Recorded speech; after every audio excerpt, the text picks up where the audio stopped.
everybody, today we're going to show you how to play Secrets of the Lost Tomb. Now, today we're here with 6 of our great friends, and we were going to introduce them to you right now, starting with you. Hello, I'm Kate, and I'm going to be playing Liberenza Libby Villa. And she is the daughter of Pancho Villa, and she's a pilot and smuggler, and just like her father, she can discard a gun item to do 3 times the damage for 1 combat. So pretty good. Cool. I'm Brian, and I'm playing Mickey Ace O'Sullivan. He's an ex-boxing champ from Chicago, and he's now a private eye exploring the tomb.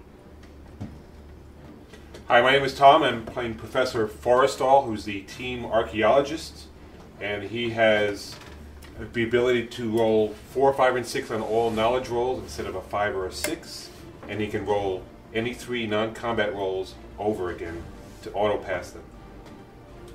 I'm Joe, and I am playing Chang Li Tao. I am a martial arts specialist, and I am looking forward to beating eldritch demons in the face with my fists.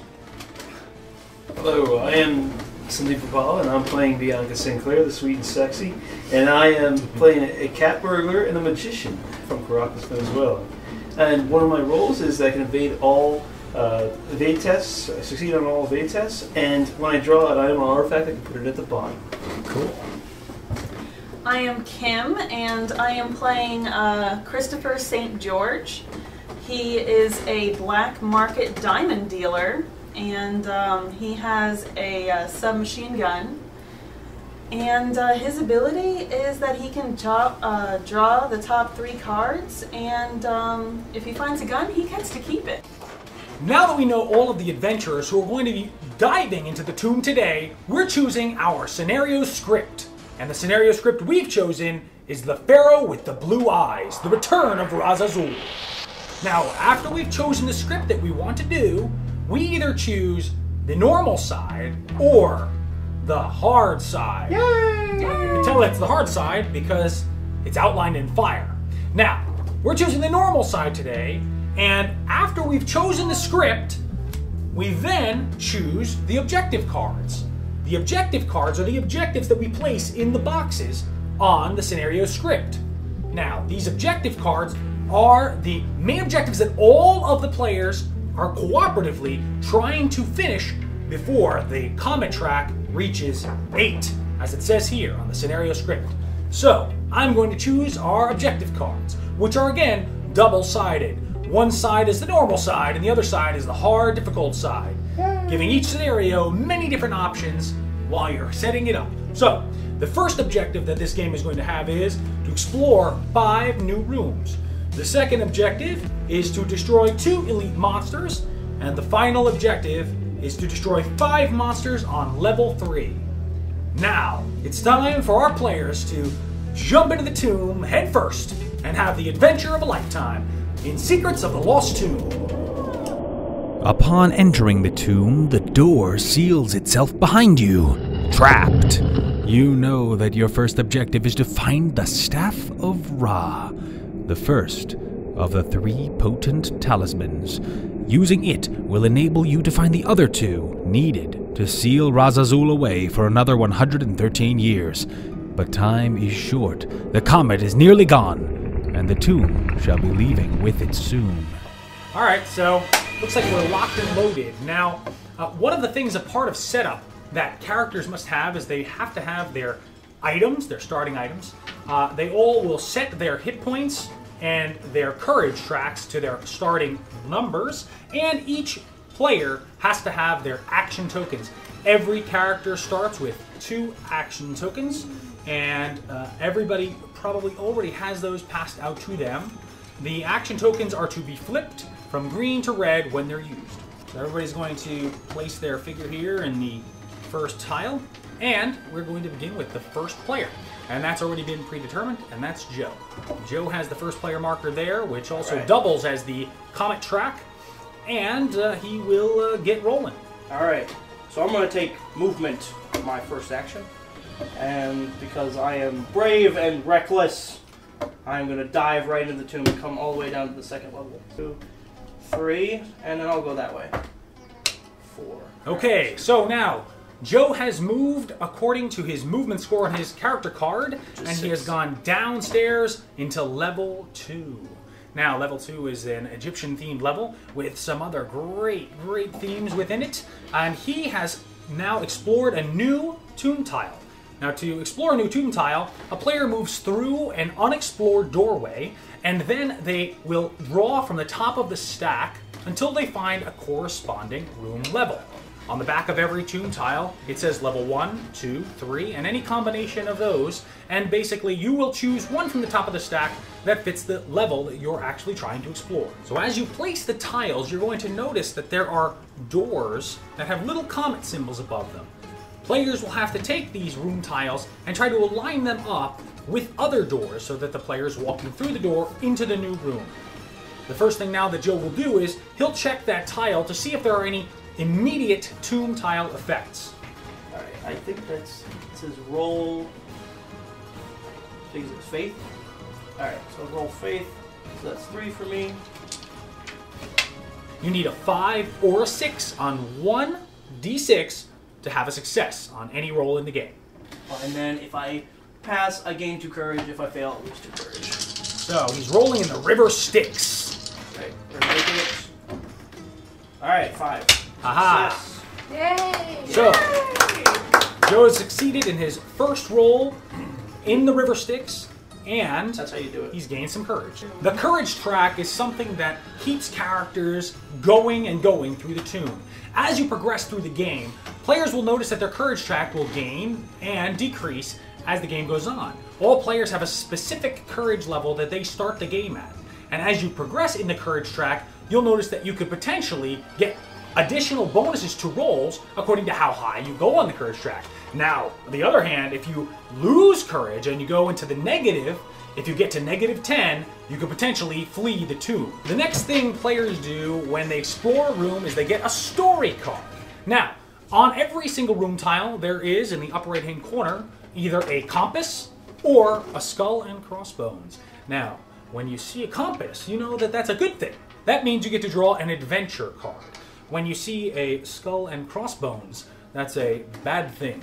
That means you've entered a place where evil does not like you, and they're going to come after you. And the tomb is going to use its powers to try to hinder your exploring of it. So, Joe has, well... Misadventure, get at me! He's gotten himself a misadventure. Alright. So I read the tan box. Right. It says here. You feel it tingling and popping as you step through a portal.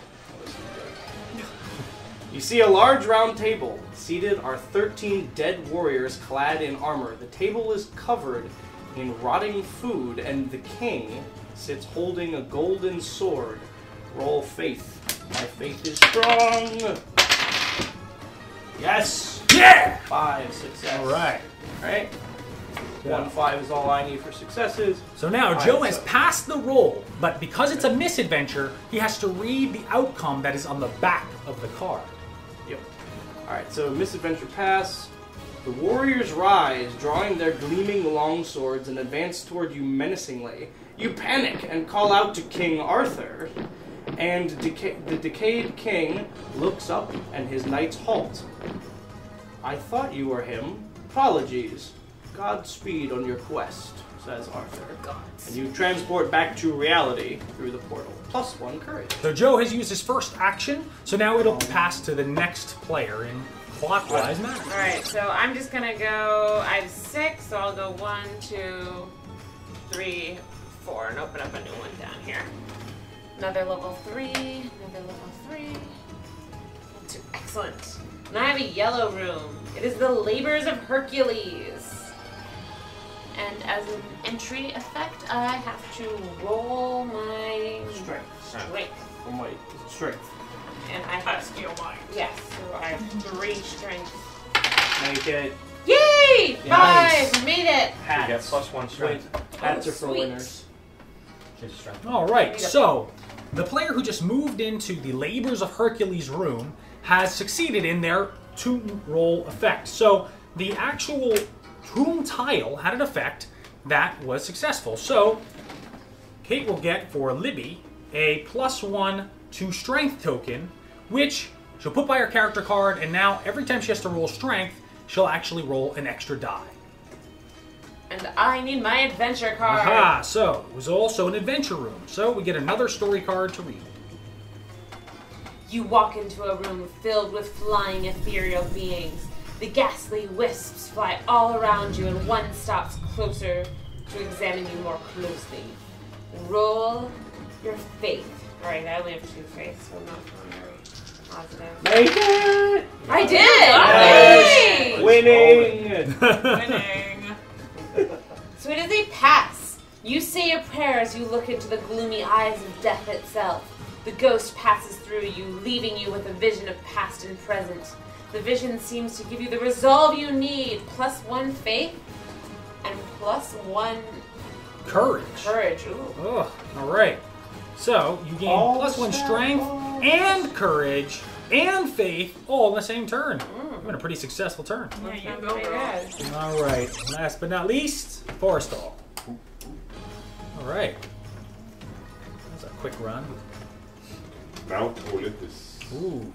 A dead-end room. Mount Olympus, a misadventure. Showing you exactly how epic the Lost Tomb is. Mount Olympus is but one room. But one room in the Lost Tomb. You trigger something as you step into the room. In the center of the room, made of indescribable light, is a globe of the earth. Roll knowledge. Ah, I need but 2 more. Forrestal's really Yeah, he's good the at rolling professor. knowledge. He's He has awesome knowledge. He's a professor. He's All gone to the school a knowledge. lot. Success. Yay! All right. Double Exactly. successes. Wow. Nice roll. All the successes. Just as you were about to figure out the secret of the globe, there's a noise from behind you. You turn to see what it was. Nothing. When you turn back to investigate the globe, it's too late. It's already gone. However, I have a secret quest, which I will put under here. Now you take these secret quests and you hold on to them because they give you special side quest objectives that you can complete during the game to get cool rewards, such as defeat 2 monsters and gain 1 item. So now we've gone around one full time, so it's now Joe's turn again. I'm reckless, searching. All right, Do so it. he's going to take a search card. And then we get the red. Right? Or Yep. So after the search card, we place a little token inside of the room. This token says that the room has been searched, and the next time it's searched, it will be more difficult, which could potentially lead to finding more monsters. Alright, I found a box, but it was locked. So I have to roll dexterity. Okay. That's the hand, right? See if you can pick this lock. Alright, I have 4 dexterity. Not bad. I'm awesome. You can do this, Joe. You did it. You did it. I did it. Easily. Alright, so action spent, search complete, All right. What'd you treasure get? item gained. All right. You've gotten an item. No, I don't want a weapon. Oh. My fists will suffice. I got a gun though. But that's okay. See, now he drew a Luger pistol, and this gun, even though his character is not great at using it, it can still be traded to one of his cooperative team members. And it could also, of course, benefit one of them. Cool. Alright, so then both of my actions are spent. Since I know in co-ops it pays to team up or be close to other people, I will further explore in the direction of Joe. Right. Moving game. Dun dun. The dark trap. What have you done? Oh. Red The room. dart Roll trap your room. strength, or not your strength. Roll your dexterity. Okay. Luckily, it's So, cat burglar. it's an immediate I effect have in this 5. room. He stepped on a trap. It's a dart. He's going to roll dexterity to see if he can avoid it. Oh, he completely avoids it. Yes. All right. Great job. I'm also going to search, even though it's a yellow room, because I'm a strong person. Very cool. In a secret alcove, you find a poison trap. Oh no. Oh. Pass my knowledge. All right. Fail. And you failed. I'm also going to spend an audacity. All right. Now, Audacity are points that you get at the beginning of the game that each character has. You can spend these points, which are represented by these tokens here, to re-roll any roll, or use them preemptively during a roll to increase your success potential on that roll. failed again. I'm done. Poison? I am Poisonous. poisoned. Yeah. I am poisoned. All right, so No. I'm okay. Libby has been poisoned. Now, when you get poisoned or some other status effect in the game, you will get a status card. Now, the status cards basically will help you check on how many turns you have remaining on the status.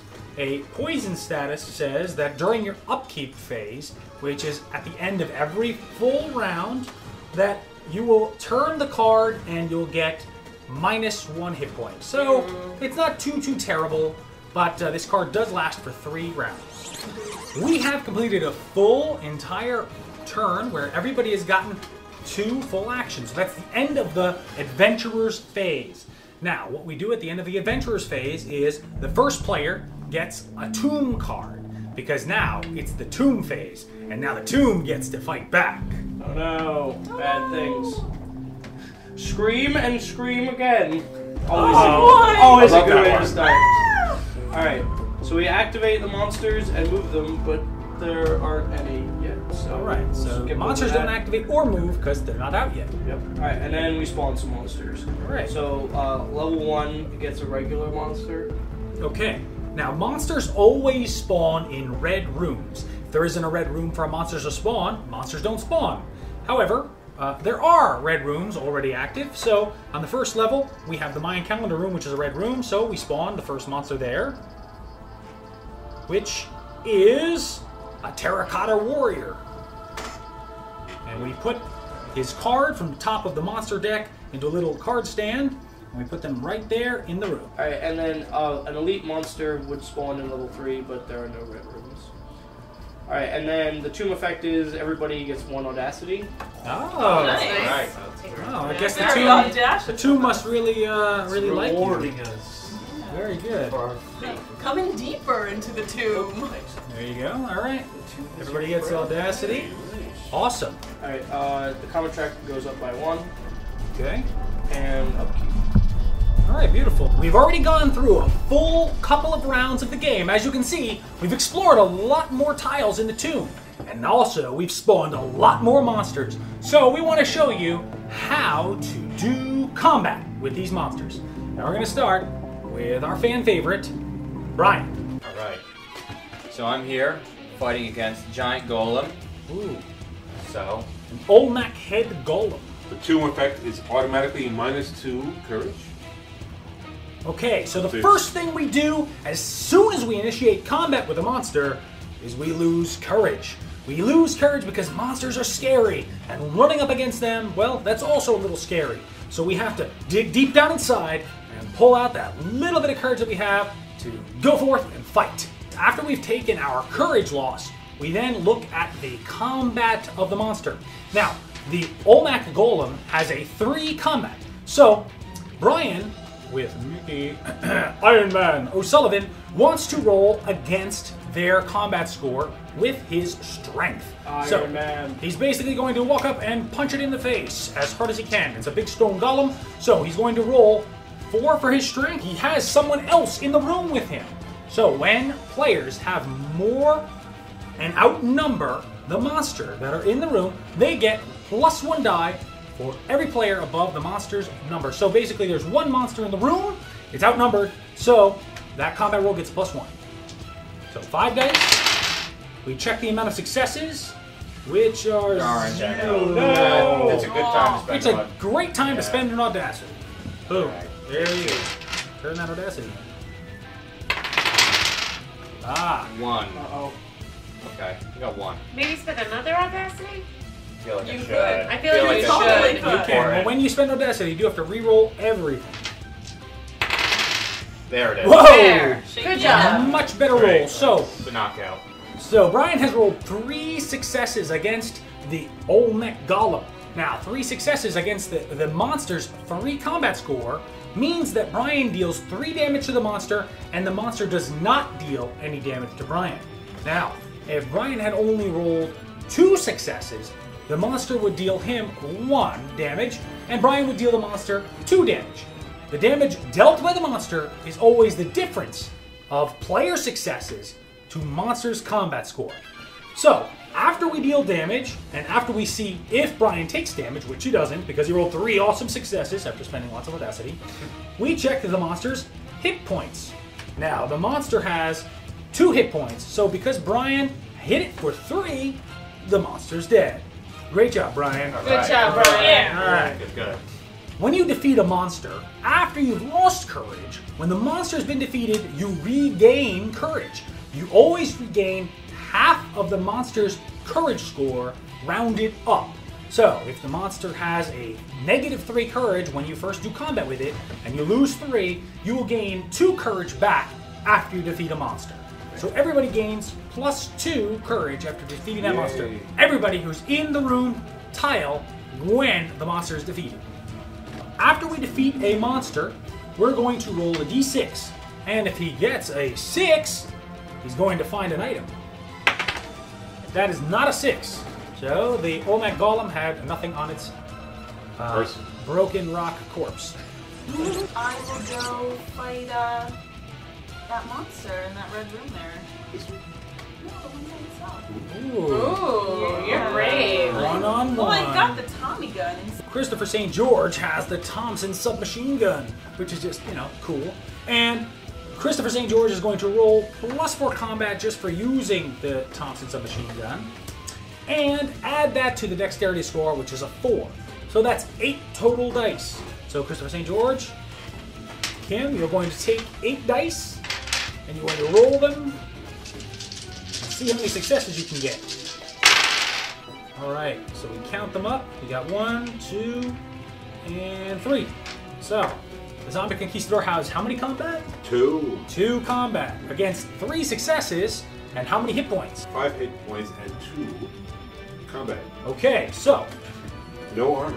Christopher St. George is not going to take any hit point damage and is going to deal 3 damage to the monster, because damage dealt to monsters is equal to the number of successes rolled against that monster. Alright, so now we've completed an entire round of combat with all of the players. So now we're back to the tomb phase.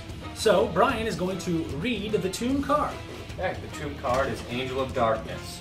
Monsters move and attack.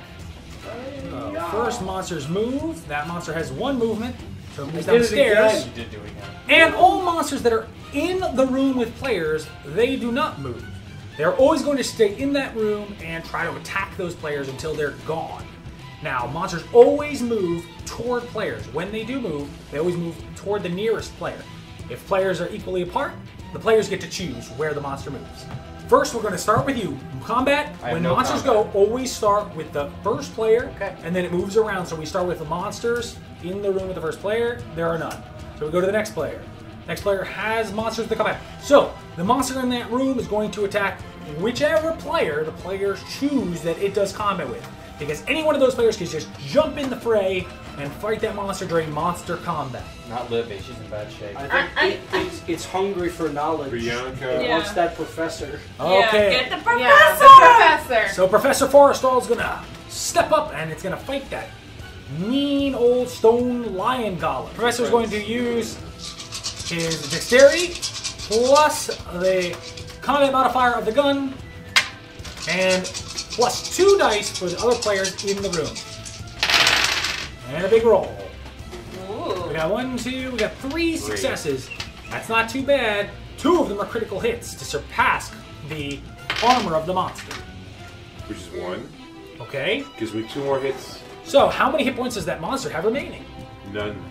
None. Okay. We killed it! So, two hits goes directly to the monster with 3 successes, but the monster's combat score is a 6. So, those 3 hits, 2 of them go through the armor to the monster, hit the monster, but the monster, on its way out, on its way to death, claws at the professor for 3 more damage because it has a 6 combat.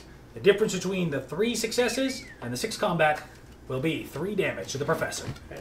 All right. And that's our second elite monster, right? Excellent. So, all of the players have worked together very hard to defeat this elite monster. And that elite monster will conclude the second objective in the game.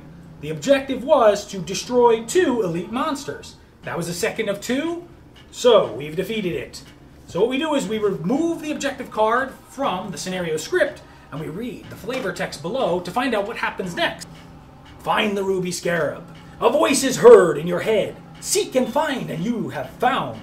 And now seek once more. The cowl of Anubis commands you to wear it. Kipri's pet lies within the grasp of the guardian of the dynasty of the East. Just then, spawn one elite monster. So you killed one, and another one spawns right in its place. So we take another new elite monster off the top, and it's a golem of Easter Island, and we put it in the room. Alright, so we just completed the last objective by destroying the 5 monsters on level 3.